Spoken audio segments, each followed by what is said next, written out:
Did you know that chronic pain is now the fastest growing health condition in the United States? It's increasing faster than dementia, diabetes, or even cancer. That's a shocking statistic, isn't it? It means that millions of people are living with pain that just doesn't go away. Today, we're going to dive into some truly groundbreaking science that could change everything you thought you knew about pain. We're joined by the incredible Dr. Sanjay Gupta, a world-renowned neurosurgeon, to explore how you can heal your body, live pain-free, and feel better starting right now. Most of us will experience pain at some point. It's a part of life. But here's the crucial idea, that pain doesn't have to become chronic.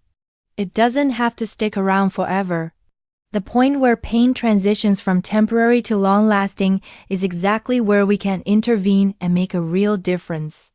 So, what exactly is the difference between the pain you feel when you stub your toe and the pain that lingers for months or even years? Let's break it down. First, there's acute pain. This is your body's alarm system. Imagine you accidentally touch a hot pan on the stove. Your nerves send a lightning-fast signal to your brain saying, "Danger, move your hand." And you pull it away instantly. That's acute pain. It's sharp, it's immediate, and it serves a vital protective purpose. Once the danger is gone and the burn starts to heal, the pain subsides. But chronic pain is a whole different beast. Doctors typically define it as pain that lasts daily for at least 3 months. The strange thing about chronic pain is that it can persist long after the original injury has healed. Sometimes, there isn't even a clear injury to begin with. The alarm system, which was so helpful initially, has essentially gotten stuck in the on position. It keeps ringing even when there's no fire. This can happen in almost any part of your body. We're talking about chronic headaches and migraines that disrupt your day, persistent facial pain, joint pain that makes movement a chore, or that nagging back and neck pain that so many people are familiar with. The numbers are staggering. Somewhere between 1 in 5 and 1 in 4 adults in America, that is over 50 million people, are living with chronic pain right now. For many, it becomes a constant, unwelcome companion. It interferes with their ability to work, their relationships with family and friends, and even simple everyday activities. Think about that. Around 70 million people report that their pain is so severe it completely limits their ability to live a normal life. Even if you don't personally suffer from chronic pain, understanding it is becoming more and more important for all of us. Because this condition is growing so rapidly, chances are you know someone who is struggling, a family member, a friend, a coworker. Understanding their battle is the first step toward being able to support them.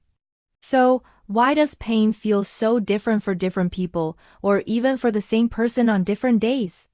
This is where the science gets really fascinating. Pain isn't just a simple signal from your body. It's a complex experience created by the integration of your entire body and your brain. Think about it like this: your nerves, your spinal cord, and even your mental and emotional state all have a say in how you perceive pain. Let's use an example. Say you accidentally hit your thumb with a hammer. Ouch, right? But imagine it happens on a day when you've had a great night's sleep, you're feeling happy, and you're not stressed. It's going to hurt, for sure. But now, imagine the exact same injury happens on a day when you're exhausted, you're stressed out from work, and you're hungry. That same whack with a hammer is likely going to feel a lot worse. The intensity of the pain and how unpleasant it feels can change dramatically. This tells us something profound. Pain isn't just about the physical injury.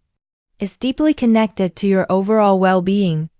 If your life isn't optimized, if you're really not taking care of yourself physically and mentally, your pain will feel more severe. This new understanding is leading to a major shift in how the medical community views chronic pain. Instead of seeing it as just a symptom of an injury, scientists and doctors are now treating it as a chronic disease in its own right, much like diabetes or heart disease. And just like those conditions, it's influenced by a whole host of factors. We're talking about things like inflammation in your body, how active you are, the quality of your sleep, and your mental health. This is empowering because it means there are things you can actively do to manage and reduce your pain.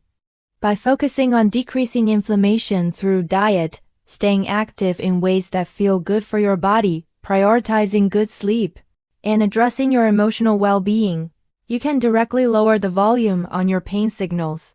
Dr. Gupta's research highlights a really powerful quote that stuck with me. Chronic pain hardly ever occurs in isolation. It always comes with baggage. What is that baggage? It can be depression, anxiety, chronic stress, or poor sleep. These aren't just side effects of pain. They are part of a vicious cycle. Pain can make you feel anxious or depressed, and that anxiety and depression can, in turn, make your pain feel much worse. They feed each other. This is why the most forward-thinking pain clinics are now taking a more holistic approach. They aren't just looking at the part of your body that hurts. They're looking at you as a whole person. It's becoming common for these clinics to have psychologists as part of the treatment team. They recognize that healing the physical pain requires addressing the emotional and mental baggage that comes with it. So, what does this mean for you? It means that managing pain is about much more than just taking a pill. It's about a comprehensive lifestyle approach. It's about movement, and not necessarily intense exercise. Gentle movement like walking, stretching, or yoga can be incredibly beneficial. It tells your brain that movement is safe, helping to rewire those pain circuits. It's also about what you eat. An anti-inflammatory diet rich in fruits, vegetables, and healthy fats can help calm down the systemic inflammation that contributes to pain. And, of course, it's about your mind. Practices like mindfulness and meditation can help you change your relationship with pain. They teach you to observe the sensation without getting caught up in the emotional spiral of fear and anxiety that often accompanies it. This is not to say that your pain is all in your head. The pain is 100% real. What this new science tells us is that your head, your brain, and your nervous system plays a central role in generating and perpetuating that pain. And because the brain is neuroplastic, meaning it can change and form new connections, you have the power to retrain it. You can teach your brain to turn down the volume on those pain signals. By addressing stress, improving sleep, moving your body gently, and fostering a positive mindset, you can create an internal environment that is less conducive to pain. This is a message of hope. You are not broken. Your body has an incredible capacity to heal, and you have more control over your pain experience than you might think. It's about taking a proactive, holistic approach to your health. By taking care of your whole self, body, and mind, you can start to unravel the complex web of chronic pain and begin to feel better. Thank you so much for joining me today to explore this incredibly important topic. I hope this gives you a new perspective and a sense of empowerment.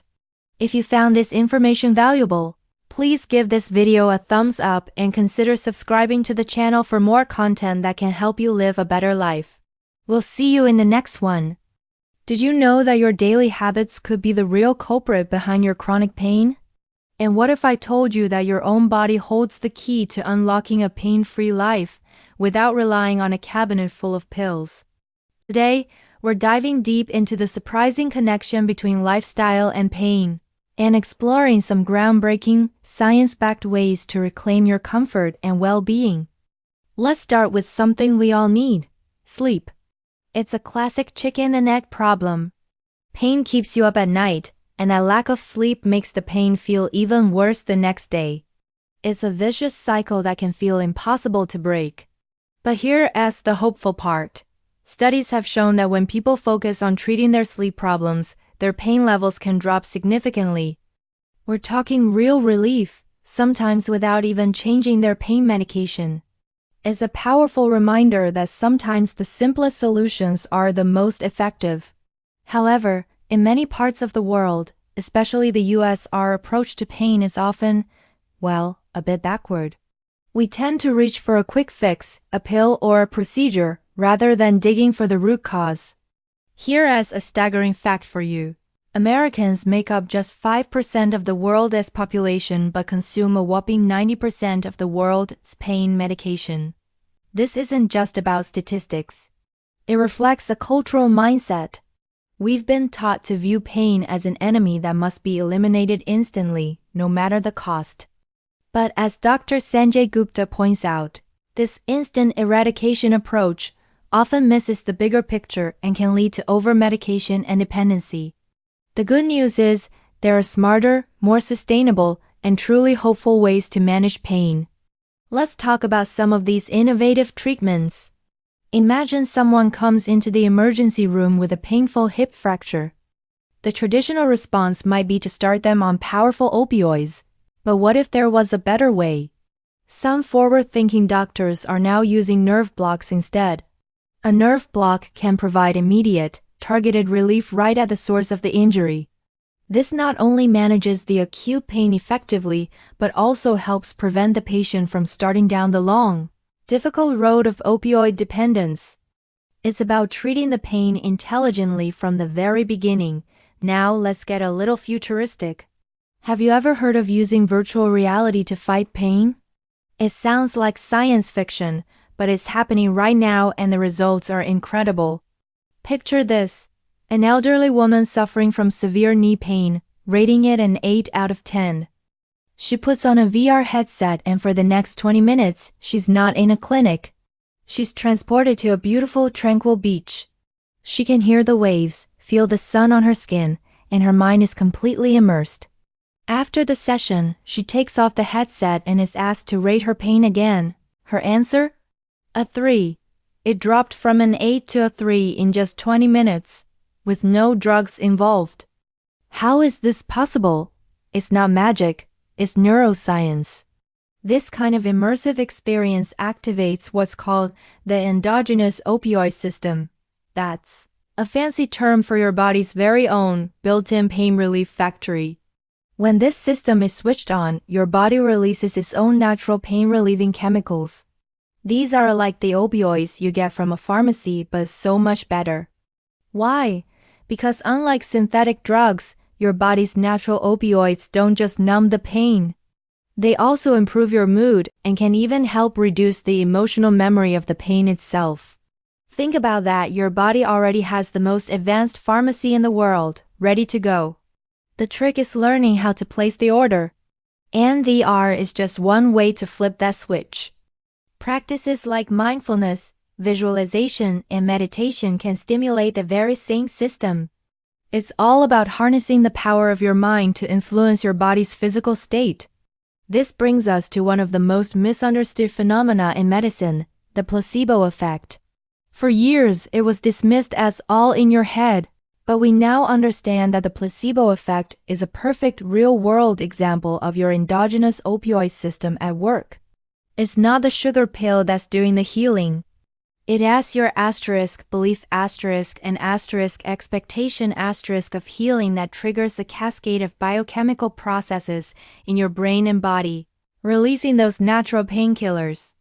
When you genuinely believe something will help you, your brain literally starts to make it happen. This shows us just how powerful our minds are in shaping our physical reality. Let us focus on one of these mind-body techniques that has gained tremendous scientific support over the last decade: meditation. Many people think meditation is just about relaxing or clearing your mind, and while it does do that, its benefits for pain management go much, much deeper. Regular meditation doesn't just provide a temporary distraction from pain. It fundamentally changes how your brain processes pain signals. It strengthens the areas of your brain responsible for emotional regulation and resilience, making you better equipped to handle discomfort when it arises. Essentially, it helps you turn down the volume of pain. Instead of being overwhelmed by the sensation, you learn to observe it without being consumed by it. Over time, this practice builds a new relationship with pain. It's no longer an all-powerful monster, but a manageable signal that you have the tools to address. And, just like with VR and the placebo effect, meditation is another key that unlocks your body's natural ability to produce its own pain-relieving compounds. So the next time you feel that ache or throb, remember this: your body is not helpless. It has an incredible built-in capacity to heal and manage pain. The solutions aren't always in a bottle or a syringe. Sometimes, the most profound healing comes from within by learning to activate the powerful tools you were born with. Thank you so much for joining me today to explore these fascinating insights into pain management. I hope this gives you a new sense of hope and empowerment.